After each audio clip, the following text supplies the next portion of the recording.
Indeed, you are joining KRA that has maintained an upward trajectory in revenue collection after adopting business-friendly approaches. It recorded a 6.7% growth in the financial year 2022-2023 after collecting 2.166 trillion Kenya shillings compared to 2.031 trillion Kenya shillings in the 2021-2022 financial year. This is commendable, and your entry should make tax collection laudable in the financial year 2023-2024.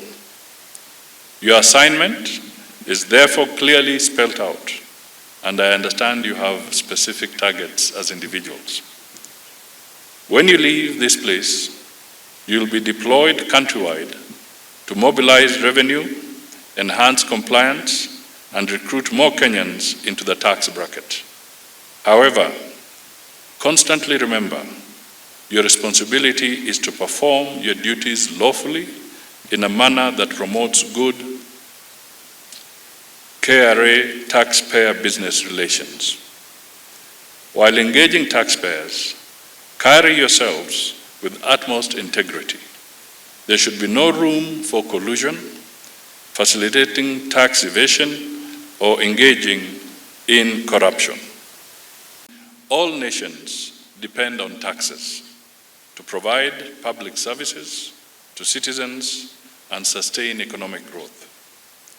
We use taxes to build and run hospitals, develop schools, and pay teachers, deliver water, construct national transport networks, and provide national security, among other public necessities. As government, we have an obligation to keep our promises in reducing the cost of living, providing affordable housing, and eliminating poverty. These can only be realized if we have adequate finances, developing effective and efficient revenue mobilization measures are therefore our signature in gauging the performance of government. In turn, it is an obligation for every citizen to pay their share of taxes. Although taxes are legal and obligatory, and as the tax bracket is expanded, there are those to be persuaded to meet their tax obligations. KRA should consequently continue to inspire confidence in taxpayers to embrace voluntary tax compliance. This can and will be achieved if KRA embraces professionalism, enhances efficiency, fairness, transparency, and ensures accountability. It is for this reason that the government has introduced radical measures to transform our tax administration to achieve the full potential in revenue mobilization. We must all understand that revenue mobilization is the only way the country can meet our national and international obligations. One of the stringent measures KRA must implement is professionalism of tax officers. Training of tax administration officers is such an endeavor through which integrity in tax mobilization can be enforced. But this is not unique to KRA. Global tax institutions insist on the urgency of capacity building of tax administration officers in modern tax systems and strategies. Capacity building should therefore be seen in the prism of developing an effective contemporary tax system to fund development and create economic resilience. The officers graduating today have received tax education and paramilitary training to instill discipline in them.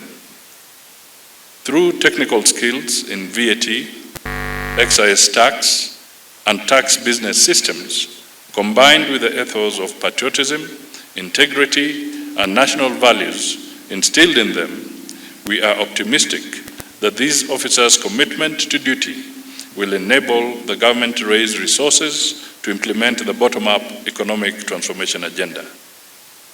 This ceremony marks the end of training that has developed talents to protect our tax revenues and boost national tax revenue.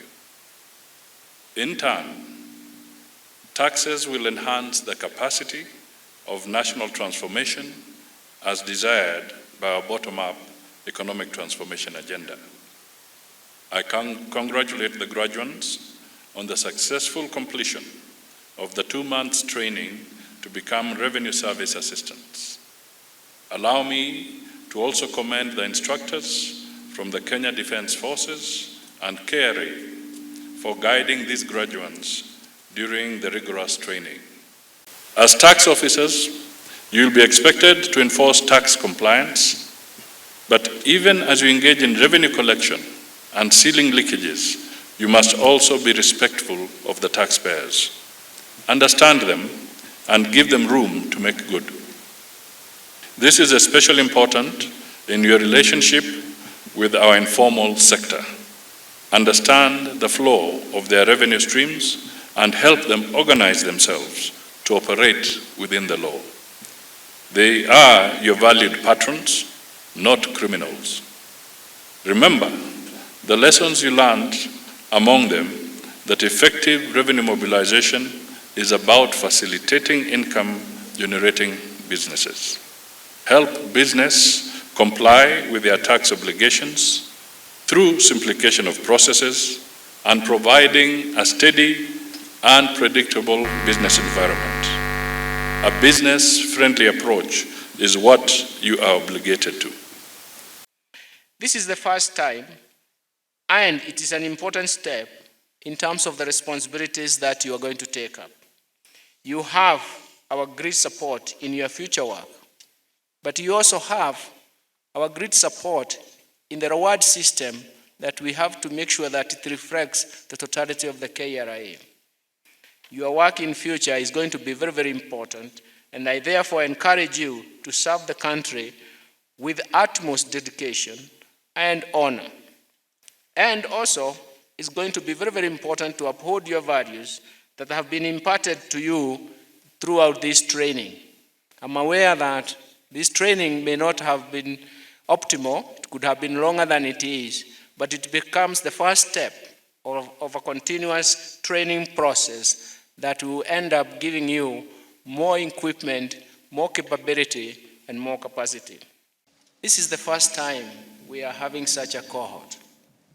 Today, we gather here to celebrate the hard work, the dedication, and even commitment of the